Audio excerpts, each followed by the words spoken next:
Assalamualaikum warahmatullahi wabarakatuh. Alhamdulillahi rabbil alamin.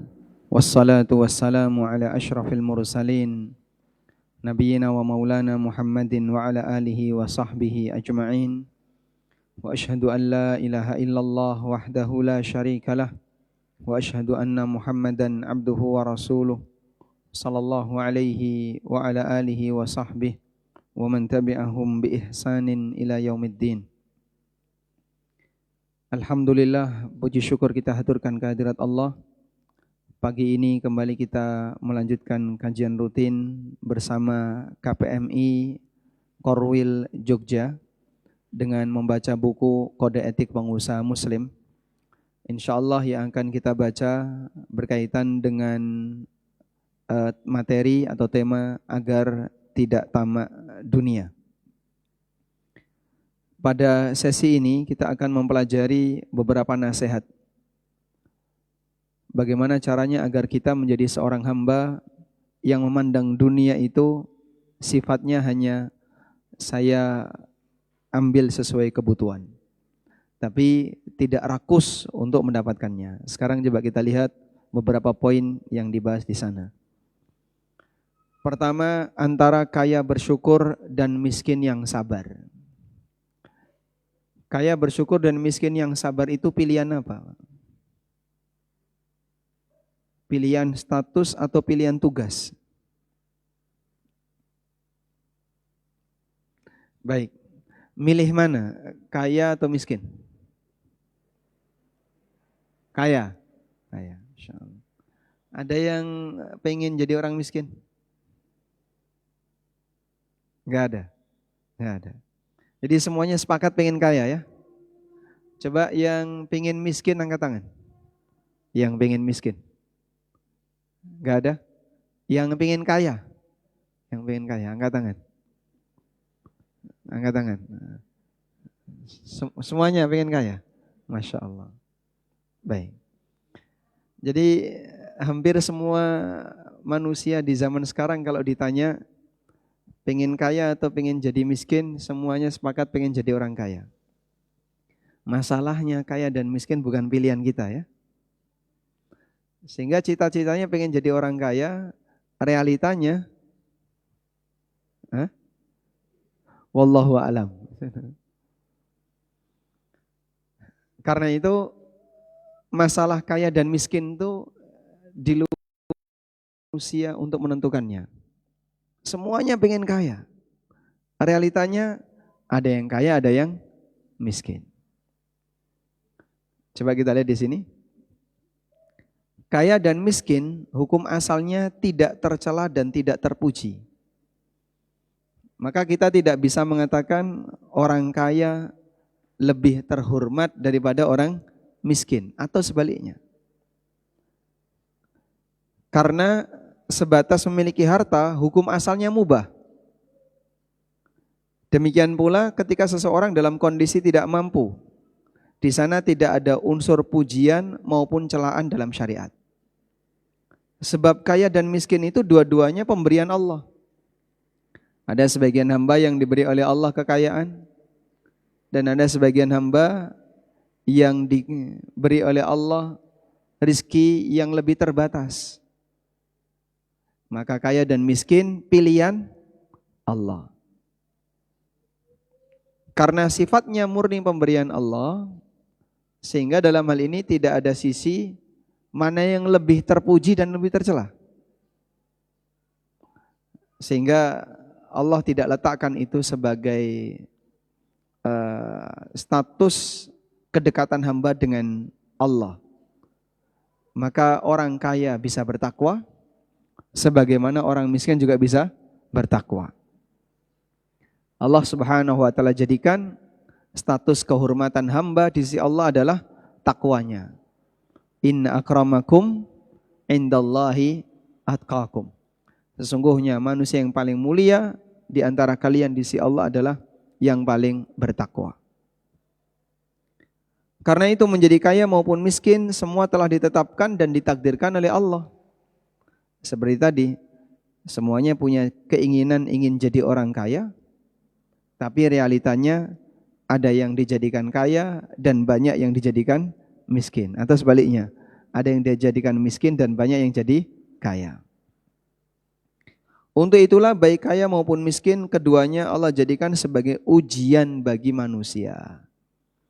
Orang kaya diuji dengan kekayaannya, orang miskin diuji dengan kemiskinannya. Masing-masing diuji oleh Allah. Sebagaimana yang Allah tegaskan di surat Al-Anbiya, wa nabluukum bisyarri wal khairi fitnah wa ilaina turja'un. Kami menguji kalian dengan keburukan dan kebaikan, fitnatan, sebagai fitnah, sebagai ujian, wa ilaina turja'un, dan hanya kepada kami kalian akan dikembalikan. Miskin semuanya akan dihisap oleh Allah Subhanahu wa taala. Artinya ayat ini memberikan penekanan sebuah pemahaman, baik kaya maupun miskin semuanya akan dihisap oleh Allah. Wa ilaina turja'un. Sehingga yang menjadi masalah bagi hidup manusia bukan persoalan kaya atau miskin. Namun yang perlu dia pikirkan adalah apa yang sudah dia lakukan sesuai dengan posisi dia. Kalau dia jadi orang kaya, apakah kamu sudah melakukan tugas kamu sebagai orang kaya? Kalau dia jadi orang miskin, apakah kamu sudah melakukan tugas kamu sebagai orang miskin? Allah Maha Adil, semuanya dikasih kesempatan ibadah. Orang kaya punya ibadah sebagai orang kaya, orang miskin juga punya tugas ibadah sebagai orang miskin. Makanya mana yang lebih siap untuk Anda jalankan? Melaksanakan ibadah sebagai orang kaya ataukah ibadah sebagai orang miskin? Bagian itulah yang seharusnya kita ukur. Meskipun tidak sedikit orang miskin yang sesat gara-gara ujian kemiskinan, sebagaimana betapa banyak orang kaya yang menjadi menyimpang karena tertipu dengan kekayaannya. Begitu ya. Sehingga ada orang kaya yang sesat gara-gara kekayaannya. Ada juga orang yang miskin yang menyimpang gara-gara kemiskinannya. Ada sebuah hadis yang mengatakan kadal faqru ayyakuna kufran. Pernah mendengar hadis ini? Salah satu guru saya waktu di SMA dulu menyampaikan hadis ini. SMA atau SMP ya. Kadal faqru ayyakuna kufran. Hampir saja kemiskinan itu menyebabkan orang jadi kafir. Tapi hadis ini hadis yang tidak valid dari Nabi SAW. Hadis palsu. Nabi SAW tidak mensabdakan demikian. Karena tidak valid, maka kita tidak bisa jadikan kemiskinan sebagai perbuatan yang tercela. Andaikan hadis ini sahih, valid dari Nabi SAW, maka kita bisa sebut kemiskinan lebih tercela daripada kaya. Karena miskin bisa mengantarkan kepada kekufuran. Namun ternyata tidak demikian. Sehingga hadis yang tadi kita baca, kadal faqru ayyakuna kufran, hadis ini adalah hadis yang dhaif dari sisi sanad dan tidak sahih dari sisi matan hadis. Karena jika fakir itu mengantarkan manusia ke dalam kekufuran, maka fakir berarti sangat merugikan. Sementara fakir di luar pilihan hamba. Sehingga ada hamba yang ingin jadi kaya tapi Allah takdirkan fakir. Gara-gara takdir ini dia jadi kafir. Nah, berarti kan penyebabnya apa? Dia ditakdirkan dari sesuatu di luar pilihannya. Padahal perbuatan kafir maupun mukmin itu nanti yang akan dihisap oleh Allah Subhanahu wa taala. Karena itu yang dikembalikan kepada dirinya. Baik. Bisa saja orang berusaha bekerja dengan baik, namun ternyata dia tidak bisa kaya. Bahkan ada banyak yang kemudian bangkrut, lalu jatuh miskin. Sehingga bagaimana mungkin seseorang mengalami keadaan di luar keinginannya, sementara dia harus dihukum gara-gara tidak mampu. Baik, insya Allah dipahami ya.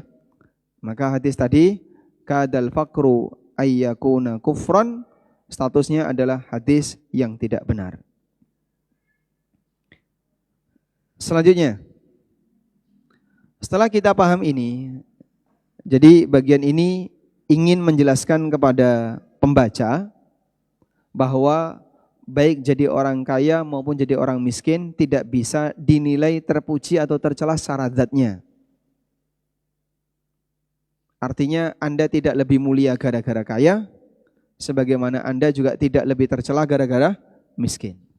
Dan juga sebaliknya. Lalu mana yang lebih utama? Kaya atau miskin? Jawabannya? Hah? Kaya atau miskin yang lebih utama? Enggak bisa dibandingkan. Sekarang pertanyaannya. Kaya yang bertakwa ataukah miskin yang bertakwa? Mana yang lebih utama? Yang lebih utama. Kenapa? Manfaatnya lebih banyak, padahal hisabnya lebih panjang.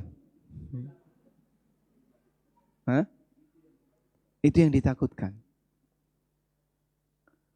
Orang miskin di kalangan muhajirin masuk surga lebih dulu. Selisihnya berapa? 40 tahun dibandingkan orang kaya muhajirin. Orang miskin selain muhajirin masuk surga lebih dulu. Selisih berapa? 500 tahun dengan orang kaya selain muhajirin. Kalau kita bicara mana yang lebih dulu masuk surga. Karena orang miskin orang kaya harus menjalani hisab lebih panjang. Begitu? Sementara dua-duanya bertakwa. Muhajirin itu kan dua-duanya bertakwa. Fuqara'ul muhajirin, orang-orang fakir di kalangan muhajirin bertakwa. Agniyaul muhajirin, orang-orang kaya di kalangan muhajirin juga bertakwa. Sama-sama miskin bertakwa, kaya bertakwa. Tapi yang miskin bertakwa masuk surga lebih dulu. Berarti mana yang lebih afdol? Pilih kaya atau miskin? Hah? Pilih cukup. Cukup apa maksudnya, Pak? Cukup. Maksudnya cukup itu apa? Barokah. Kalau sedikit tapi cukup, insya Allah bisa. Masya Allah. Baik. Coba kita lihat di sini ya. Mana yang lebih afdol? Kaya bersyukur ataukah miskin yang sabar? Ulama berbeda pendapat. Mana yang lebih afdol antara kaya bersyukur atau miskin yang sabar? Ibnul Qayyim membahas perselisihan ini dalam bab khusus di kitab beliau Uddatus Sabirin. Uddatus Sabirin artinya bekal bagi orang-orang sabar. Secara ringkas penjelasan beliau seperti ini. Pendapat yang pertama, kaya bersyukur lebih afdol daripada miskin yang sabar. Ini adalah pendapat beberapa ulama seperti Ibnu Qutaibah Ad-Dainuri. Beliau sezaman dengan Imam Malik. Ibnu Qutaibah Ad-Dainuri. Dan Imam Ahmad dalam salah satu riwayat. Di antara dalil bahwa orang kaya bersyukur itu lebih afdol daripada orang miskin yang sabar adalah firman Allah Ta'ala, wa qalilum min ibadiyasy syakur. Dan sedikit sekali di antara hambaku yang pandai bersyukur. Sehingga Allah menegaskan orang yang bersyukur itu langka. Padahal dia manusia pilihan. Sehingga ketika Allah menjelaskan berapa keadaan orang yang bersyukur, kata Allah, wa qalilun min ibadiyasy syakur, dan sedikit sekali di antara hambaku yang bersyukur. Ini pendapat yang pertama. Pendapat yang kedua, miskin yang sabar itu lebih afdal. Dan ini pendapat Abu Ishaq bin Syakilan, ulama mazhab Hambali, dan Qadhi Abu Ya'la. Mereka beralasan, Kenapa miskin yang sabar itu lebih afdol? Kata mereka, karena dominan kehidupan Rasulullah sallallahu alaihi wasallam itu miskin. Nabi sallallahu alaihi wasallam terkadang mendapatkan kekayaan tapi tidak lama. Karena kehidupan Nabi sallallahu alaihi wasallam itu fluktuatif. Kadang kaya, kadang miskin. Nah, kehidupan beliau di area miskinnya lebih panjang. Beliau lebih sering merasakan kemiskinan daripada merasakan kelonggaran harta. Kalau masyarakat kita kan beda ya. Miskin sebentar, kaya sebentar. Terus miskin lagi sebentar lagi ya. Kaya sebentar. Ya. Mana yang lebih sebentar, kayanya atau miskinnya? Waktu mahasiswa miskin, Masya Allah. Sampai nyari makan gratisan di masjid. Udah? Awal nikah kaya atau miskin? Awal nikah. Awal nikah. Rata-rata miskin ya. Yang ada di sini awal nikah rata-rata miskin. Masya Allah. Sudah? Setelah itu punya anak satu, masih miskin Pak Ustadz. Kapan? Ketika nikah lagi. Wah itu. Baik. Jadi dalam rentang kehidupan Rasulullah sallallahu alaihi wasallam, beliau merasa miskin lebih panjang daripada sesi kaya. Kemudian dalil yang lain adalah firman Allah Ta'ala di surat Al-Furqan ayat 75. Allah Ta'ala mengatakan, ulaika yujzaunal ghurfata bima sabaru. Mereka itulah orang yang dibalas oleh Allah dengan surga disebabkan kesabaran yang mereka miliki. Dan orang miskin itu ibadahnya sabar. Maka orang sabar dibalas oleh Allah surga. Sehingga dalam hal ini ada khilaf di kalangan para ulama. Terus pendapat yang lebih kuat yang mana? Wallahu ta'ala alam. Syekhul Islam rahimahullah juga membahas panjang lebar perselisihan tentang mana yang lebih afdol antara kaya yang bersyukur atau miskin yang sabar. Lalu kata beliau, kesimpulan yang lebih tepat adalah siapa yang lebih bertakwa. Siapa yang lebih bertakwa. Maka siapa yang lebih bertakwa, dialah yang paling utama. Baik kaya yang bersyukur maupun miskin yang sabar. Di antara dua makhluk ini mana yang lebih bertakwa, itulah yang lebih afdal. Karena standar kemuliaan manusia adalah takwanya. Sebagaimana firman Allah Ta'ala, inna akramakum indallahi atqakum. Sesungguhnya manusia yang paling mulia di sisi Allah adalah yang paling bertakwa di antara kalian. Oleh karena itu, kalau kita perhatikan dua contoh yang Allah sebutkan dalam Al-Quran antara Nabi Ayub dan Nabi Sulaiman. Antara Nabi Ayub dengan Nabi Sulaiman. Nabi Sulaiman dijadikan contoh sebagai apa? Nabi yang kaya. Kalau Nabi Ayub jadi contoh Nabi yang apa? Diuji dengan kemiskinan. Tidak hanya miskin, bahkan juga penyakit yang beliau derita. Karena Rasulullah SAW menyebutkan ada Nabi yang diuji dengan kemiskinan.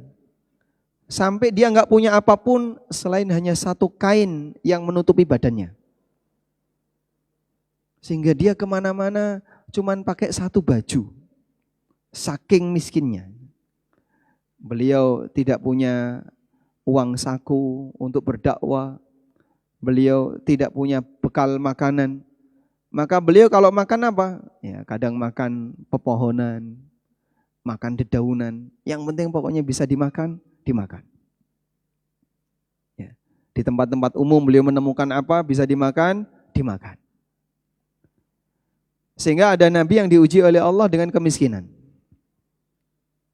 Nah, ketika Allah Subhanahu wa Ta'ala menjelaskan tentang Sulaiman dan Ayub, Allah Subhanahu wa Ta'ala berfirman, Ni'mal abdu innahu awwab. Ni'mal abdu innahu awwab. Dia adalah sebaik-baik hamba dan dia hamba yang rajin bertaubat. Baik, coba buka mushafnya. Surat Shad. Buka mushaf surat Shad. Ayat 30. Ketemu? Surat Shad, surat Shad, surat 38. Ayat 30.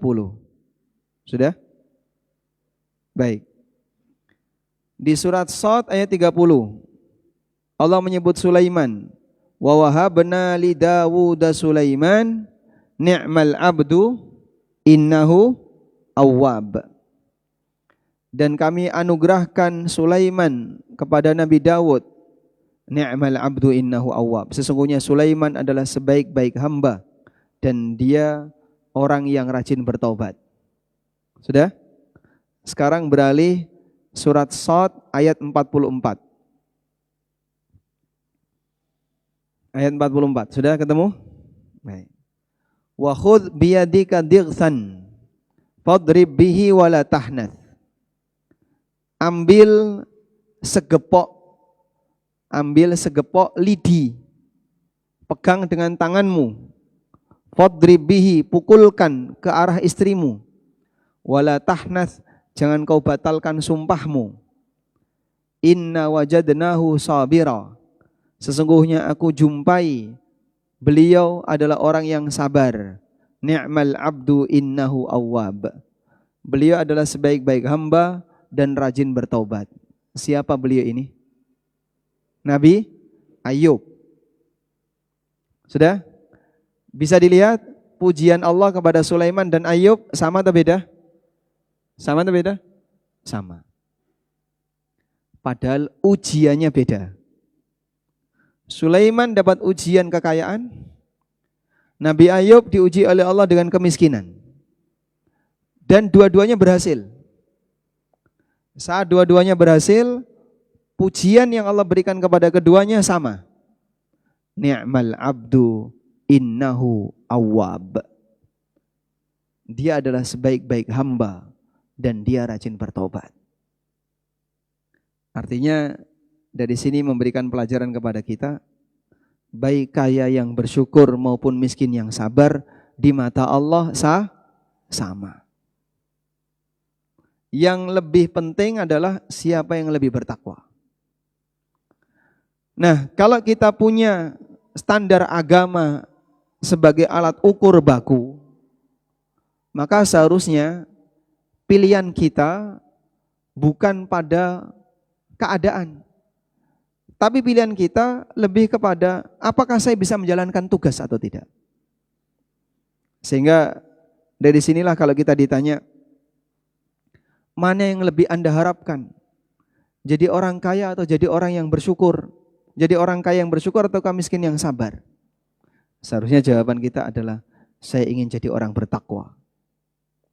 Dimanapun Allah taruh saya, mau jadi orang kaya maupun jadi orang miskin, itu pilihan Allah. Saya nggak bisa menentukan. Tapi saya ingin jadi orang bertakwa dimanapun saya berada. Karena itu dia tidak akan mengharapkan keadaan yang tidak sedang dia miliki. Sebagai contoh seperti di bawahnya itu. Pelajaran dari harapan sahabat Abu Dzar radhiyallahu anhu. Dalam sebagian riwayat yang disebutkan adalah sahabat Abu Darda. Entah sahabat Abu Dzar atau sahabat Abu Darda, yang jelas salah satu di antara mereka. Sahabat Abu Dzar, beliau pernah berharap untuk jadi miskin dan hidup serba susah agar bisa bersabar. Sampai beliau pernah mengatakan, al-faqru ahabbu ilayya minal ghina was-saqmu ahabbu ilayya minas sihah. Miskin lebih saya senangi daripada jadi orang kaya. Jadi orang yang sakit-sakitan lebih saya sukai daripada sehat walafiat. Yang seperti ini keadaannya boleh angkat tangan. Saya lebih senang miskin Pak Ustadz daripada kaya. Mas, kaya sama miskin senang mana mas? Kaya. Sehat sama sakit senang mana? Sehat. Pilihannya beda dengan Abu Dzar ya. Masya Allah. Baik. Mungkin kita tidak menjumpai manusia seperti ini di zaman sekarang. Saya lebih senang jadi orang miskin daripada jadi orang kaya. Saya lebih senang sakit-sakitan daripada jadi orang sehat. Meskipun semuanya pilihan Allah. Mengapa Abu Dzar punya pilihan seperti itu? Padahal dua-duanya menurut kita sangat tidak menyenangkan. Sudah miskin, sakit-sakitan. Nah, itu kan paling tidak menyenangkan ya. Kaya yang sakit-sakitan aja gak menyenangkan, apalagi miskin yang sakit-sakitan. Coba pilih mana? Kaya, sakit, miskin, sehat. Pilih mana?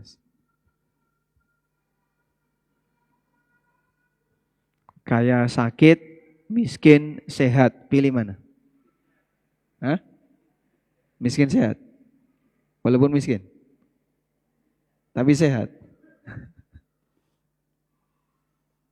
Kalau kaya, sakit, nggak enak ya? Iya, dia punya kekayaan tapi sakit. Nggak merasakan kekayaan. Coba Bapak ya, pilih mana Pak? Miskin, sehat, kaya, sakit. Mana? Miskin, sehat. Yang belakang. Masya Allah. Kaya, sakit atau miskin, sehat? Hah? Miskin, sehat. Sepakat miskin, sehat ya? Masya Allah. Pilihan Anda sesuai fitrah. Rasulullah SAW pernah mengatakan, La ba'sa bil ghina limanittaqa. Tidak masalah punya kekayaan bagi orang yang bertakwa. Wassihhatu lil mu'min afdalu minal ghina. Dan bagi mukmin sehat itu lebih afdal, lebih baik daripada kekayaan. Maka orang mukmin andaikan dikasih pilihan, kamu pilih mana? Punya kekayaan tapi sakit, atau sehat tapi miskin? Orang mukmin akan milih, saya pilih sehat walaupun miskin. Karena orang sehat tetap bisa melakukan banyak ibadah daripada yang sakit. Baik. Nah, Abu Dzar menggabungkan dua hal yang sama-sama enggak enak. Miskin dan sakit. Kenapa beliau demikian?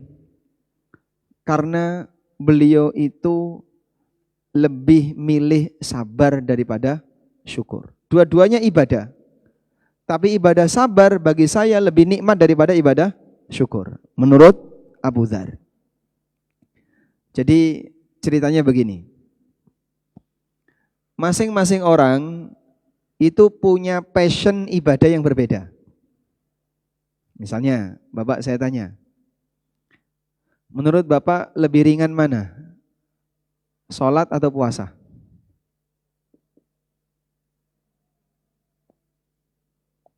Dua-duanya berat ya. Milih sholat dan enggak puasa gitu. Masing-masing orang beda. Sehingga ada sebagian orang, saya itu kalau disuruh tahajud enggak kuat. Tapi kalau disuruh puasa, saya kuat. Saya senang puasa. Sebaliknya, ada orang yang kalau disuruh tahajud senang. Tapi kalau disuruh puasa berat. Saya kalau sudah jam 3 enggak bisa tidur saya. Bangun udah enggak bisa tidur. Dan saya senang tahajud. Baca Quran di waktu malam jam 3 sambil meresapi maknanya. Saya bisa nangis di hadapan Allah di waktu malam. Tapi kalau saya suruh puasa, jam 1 itu rasanya sudah demam. Ada orang yang pernah cerita ke saya kalau puasa, asar itu demam. Begitu asar itu demam dia. Demam, menggigil begitu, sampai maghrib buka, sembuh. Masya Allah. Dan itu ujian. Sehingga ada sebagian orang fisiknya kalau dipakai puasa, nggak kuat lama, demam. Baik. Nah, Abu Dzar radhiyallahu anhu, beliau ingin lebih merasakan sabar karena beliau tahu saya passionnya di sabar. Kalau saya disuruh syukur, belum tentu saya mampu. Maka saya lebih milih sabar daripada syukur. Beliau merasa lebih bisa menikmati lezatnya kedekatan kepada Allah ketika bersabar, yang itu belum tentu bisa dirasakan ketika orang bersyukur. Sehingga orang punya musibah, lalu dari situ dia bisa nangis. Dengan melaksanakan sholat dia nangis, karena sedang diuji. Belum tentu orang yang megang duit, terus dia sholat nangis. Misalnya hari ini tiba-tiba ada yang transfer 50 juta. Pak, ini pembayaran utang saya sekian hari yang lalu, transfer 50 juta. Atau Anda dapat deal terus dibayar 50 juta, untungnya 20 juta. Seneng ya, dapat duit. Tapi saat Anda nerima itu terus sholat, belum tentu bisa nangis. Dibandingkan ada orang yang dia kena musibah dengan nilai sekian puluh juta. Lalu dia sholat, kemudian dia mohon ampun kepada Allah, mungkin dia bisa nangis. Nah, yang dimaksud Abu Dzar kenapa milih bersabar? Karena beliau merasa saya bisa merasakan kedekatan kepada Allah dengan sabar melebihi ketika saya bersyukur. Seperti inilah contoh manusia yang bisa memahami bentuk ibadah yang paling cocok baginya. Dan kita itu diajarkan seperti itu. Jadilah mukmin yang beribadah sesuai passion. Karena kalau ibadah itu sesuai passion, gimana Pak? Bisa menikmati. Baik, yang ujung paling kanan ya. Passion ibadahnya apa? Kajian. Sehingga di mana-mana isinya kajian ya. Baik. Sebelahnya, passion ibadahnya apa? Hah? Sholat duha. Masih ada yang baca buku senang. Kalau baca buku bisa menikmati. Ada yang sedekah itu senang. Saya kalau sedekah itu rasanya bahagia. Sehingga kemanapun dia berada selalu sanggup duit untuk sedekah. Dia bahagia dengan itu. Passion dia sedekah. Masing-masing orang punya passion yang berbeda dalam ibadah. Dan itulah yang pernah disabdakan Nabi SAW. Faman kana min ahli shalah du'iya min babis shalah, wa man kana min ahli jihad du'iya min babil jihad, wa man kana min ahli siyam du'iya min babi ar-rayyan, wa man kana min ahli sadaqah du'iya min babis sadaqah.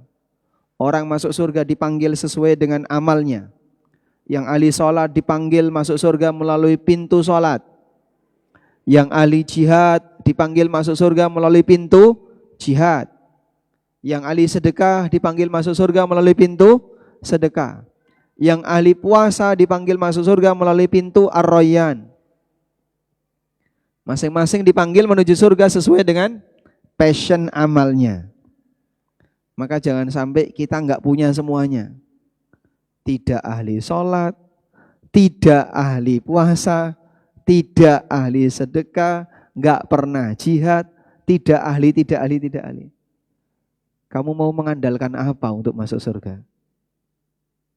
Padahal untuk masuk surga dipanggil melalui pintu amal yang menjadi ahlinya.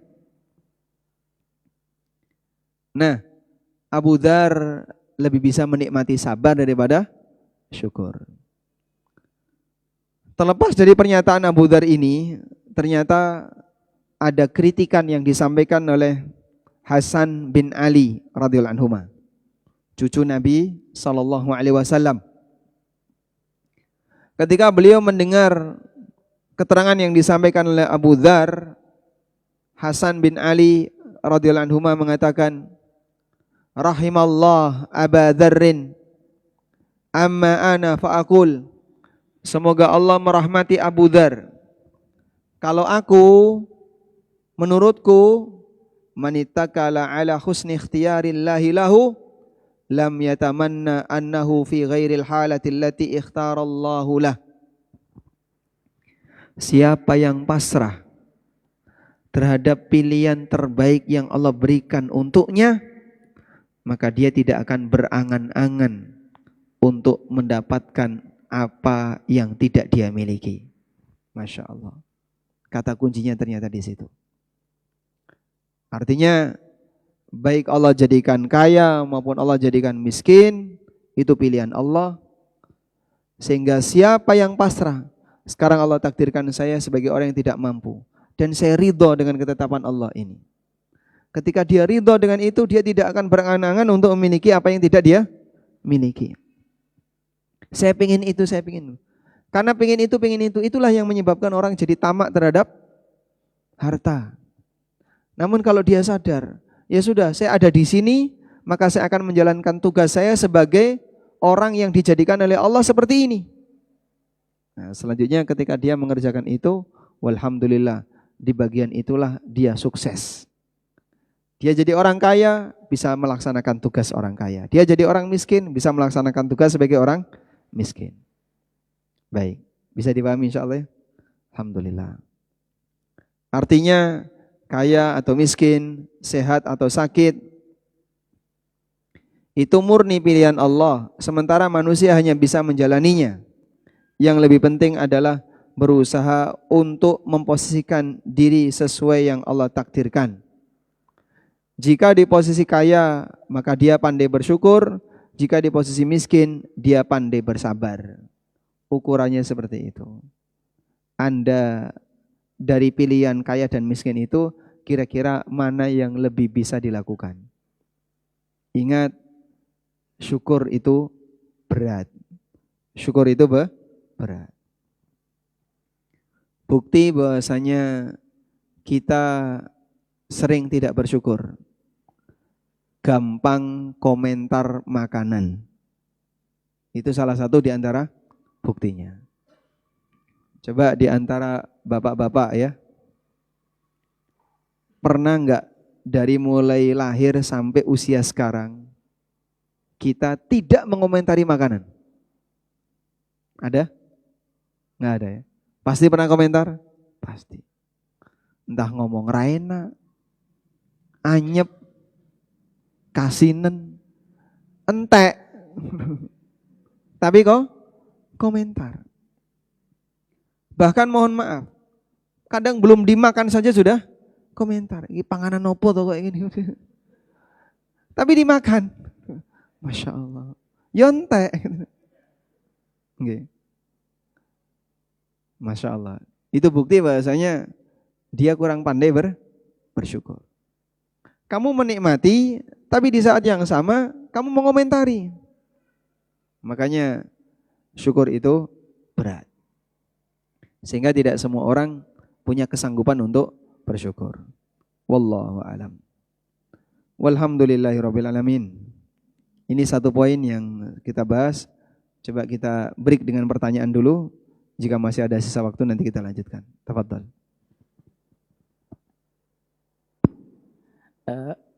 Baik, silakan teman-teman yang ingin bertanya secara langsung pada Ustadz, kami persilakan. Dari teman-teman ikhwan, Bang Andrew. Tidak ada.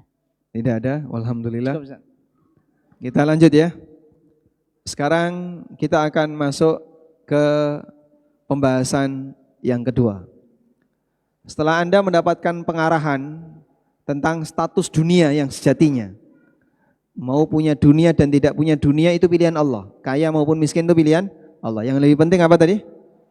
Apakah Anda bisa menjalankan tugas dengan benar sesuai dengan posisi Anda? Kita keluar dari ruangan ini, kita masuk ke ruangan yang baru. Di ruangan yang kedua, Anda akan mendapatkan inisiasi tentang status orang kaya yang sejatinya. Status orang kaya yang sejatinya. Di buku saya beri judul, Anda memiliki dunia seisinya.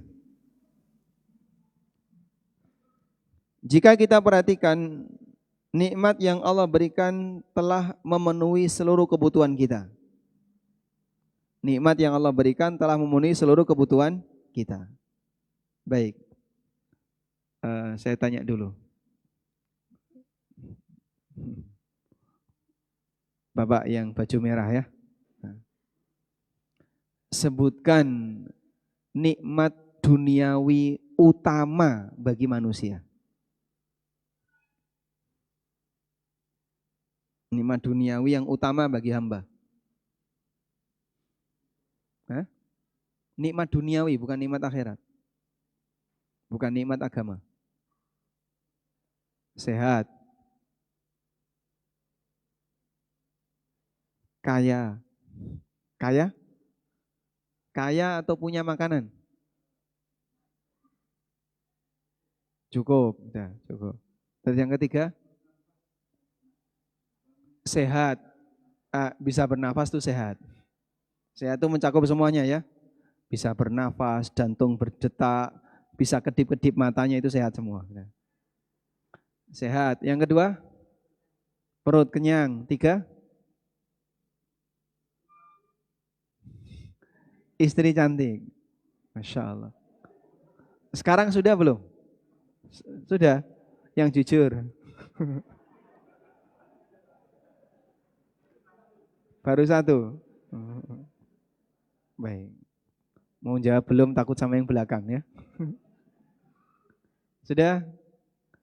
Anda tadi sudah menyebutkan nikmat utama untuk orang bisa hidup normal, sehat. Yang kedua, kenyang. Yang ketiga, aman. Aman ya. 3 ini. Rasulullah SAW menyebutkan 3 ini. Dalam hadis dari Ubaidullah bin Mihsan, Nabi SAW bersabda, "Man asbaha minkum mu'afan fi jasadi, aminan fi sirbi, wa indahu qutu yaumihi, faka'annama hizat lahu dunya bihadzafiriha." Siapa di antara kalian yang ketika hari itu dalam keadaan sehat badan, aman di tempat tinggalnya, dan dia punya jatah makanan di hari itu, maka seolah-olah dunia dibentangkan untuknya. Sudah? Kalau pilihan Anda sehat, punya makanan, istri cantik, tapi di Palestina, kanan kirinya penuh dengan tembak dan bom, kira-kira mau ngapain Mas? Hah? Mau ngapain kira-kira? Ngungsi? Enggak bisa. Mau ngungsi kemana? Belum tentu ada negara yang mau nerima. Makanya kenapa Nabi SAW menaruh nikmat aman sebagai salah satu nikmat utama kehidupan?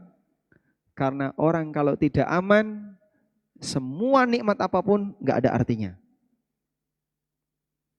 Udah? Dan kalau orang tidak sehat, dia tidak bisa menikmati apapun. Sakit, istrinya cantik. Ngapain?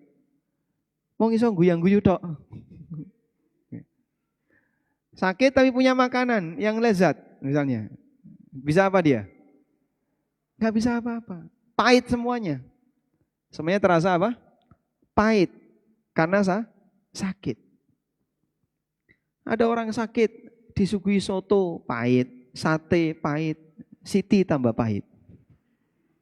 Sakit. Baik. Demikian pula ketika orang tidak punya makanan. Orang dalam kondisi sangat lapar, dia tidak akan bisa melakukan apapun. Sehingga kalau orang tidak punya makanan, walaupun dia punya pasangan, dia mungkin akan cari makan daripada melakukan hubungan dengan pasangannya. 3 ini yang utama. Sehingga ketiga nikmat inilah modal dasar bagi manusia untuk bisa hidup nyaman di dunia. Hidup normal itu tiga ini. Sehat badan, punya makanan, aman. Baik. Bapak Ibu punya tiga ini enggak? Semuanya punya? Punya. Allah kasih kita tiga ini. Berarti hakikatnya dunia telah dibentangkan untuk kita. Kaya ngono sek ngaku kere, salah ya. Saya miskin. Loh kamu itu sehat. Kamu itu punya makanan. Kamu aman. Hidupmu tidak dihantui dengan rasa takut. Maka hakikatnya kamu punya dunia seisinya. Udah? Orang berpikir miskin itu karena dia ingin punya tabungan. Saat dia ingin punya tabungan, di saat itulah dia berpikir, saya miskin. Tapi kalau dia tidak berpikir tabungan, dia batasi sebagaimana yang disebutkan dalam hadis, maka dia akan menyatakan, berarti hakikatnya saya sudah mampu. Baik. Karena itulah, jangan sampai kita melakukan perbuatan yang merusak tiga ini. Salah satu dari tiga ini. Terutama aman. Kapan seseorang itu hilang keamanan? Saat dia hidup lebih banyak ngumpulin musuh daripada kawan. Ketika dalam hidupnya dia lebih banyak ngumpulin lawan daripada kawan. Makanya kendalikan emosi sebisa mungkin. Jangan gampang ngumpulin lawan, perbanyak kawan. Gesekan itu pasti terjadi. Gesekan itu pasti terjadi.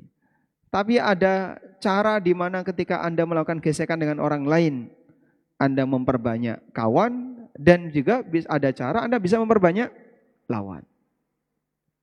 Begitu ya.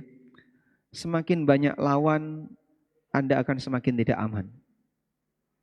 Mau kajian, nanti ada si A. Saya nggak seneng sama si A. Takut nanti diapa-apain sama si A. Mau ini ketemu, ini ketemu, ini ketemu. Akhirnya dia jadi orang yang terisolir. Gara-gara apa? Terlalu banyak lawan.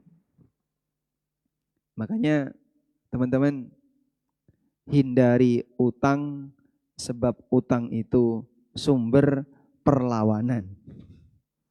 Ya.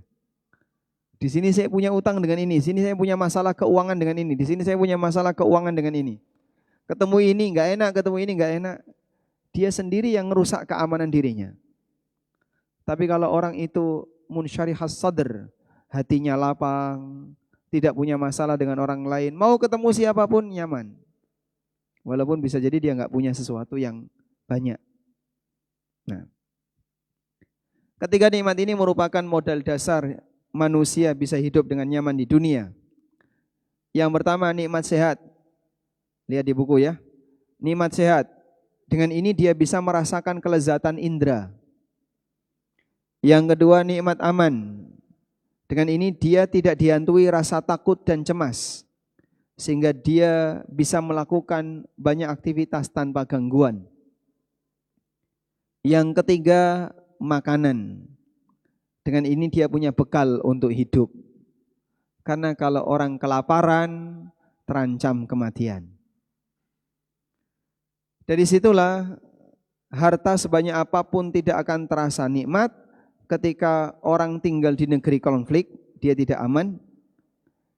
Anda tidak akan bisa tidur nyenyak, tidak akan bisa makan enak ketika di samping Anda bertubi-tubi terdengar suara tembakan. Kita nggak bakalan bisa kajian, Pak. Kalau negeri ini penuh ancaman. Anda bisa bayangin ya, zaman Gestapo yang pernah dialami oleh masyarakat Indonesia. Waktu zaman Gestapo, Bapak tidur di mana, Pak? Tidurnya di mana? Di rumah. Alhamdulillah, berarti aman ketika itu. Masih aman. Di daerah konflik, tidurnya di ladang. Kan banyak yang enggak berani tidur di rumah, Pak ya. Takut apa? Diculik. Sehingga dia tinggal di wilayah mayoritas PKI. Itu kalau malam ngilang. Dia tinggal di daerah yang mayoritas Muslim anti PKI. Tokoh-tokoh PKI kalau malam ngilang. Mereka ceritanya seperti itu. Masya Allah.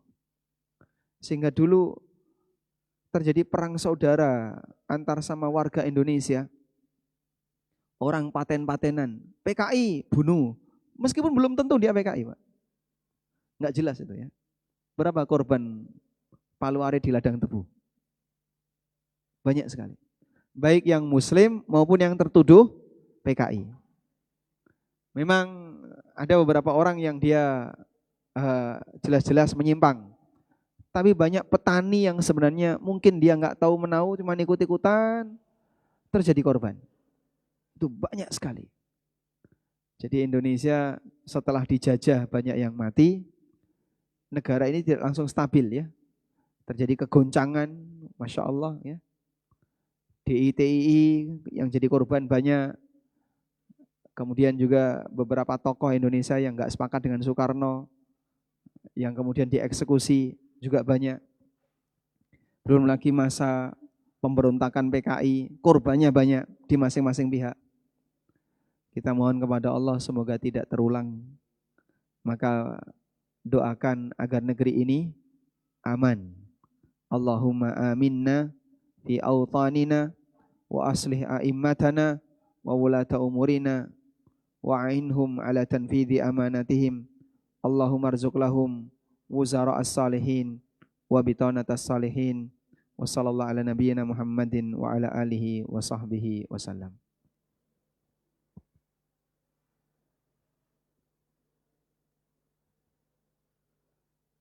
Teks. Ya, jazakumullah khairan Ustaz atas materi yang telah disampaikan di kesempatan kajian pagi ini. Baik, masih ada sedikit sisa waktu.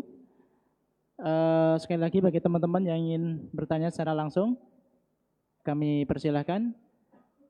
Kalau memang sudah cukup, mungkin kita akhiri. Baik Ustaz, sepertinya sudah cukup Ustaz. Baik, demikian yang bisa kita bahas. Semoga ini bisa menginisiasi saya sendiri, terutama dan Bapak Ibu sekalian, berhadapan dengan ujian dunia itu urusan batin lebih dominan. Dan Allah Maha tahu apakah kita ini orang yang zuhud terhadap dunia ataukah orang yang tamak terhadap dunia. Terlepas dari kekayaan yang ada di tangan kita. Bisa jadi ada orang kaya yang zuhud, sebagaimana mungkin ada orang miskin yang tamak. Dia sudah miskin tapi tamak harta. Dia kaya tapi zuhud terhadap harta. Dua-duanya sangat mungkin terjadi. Karena itu baik tamak maupun zuhud tidak identik dengan kekayaan maupun kemiskinan, namun dia adalah karakter batin yang ada pada diri hamba, sehingga perlu untuk dilatih agar kita bisa menjadi orang yang kenal hakikat dari kehidupan dunia. Demikian yang bisa kita sampaikan. Semoga bermanfaat. Wassallallahu ala nabiyyina Muhammadin wa ala alihi wa sahbihi wasallam. Wa akhiru da'wana anil hamdulillahi rabbil alamin. Wassalamualaikum warahmatullahi wabarakatuh.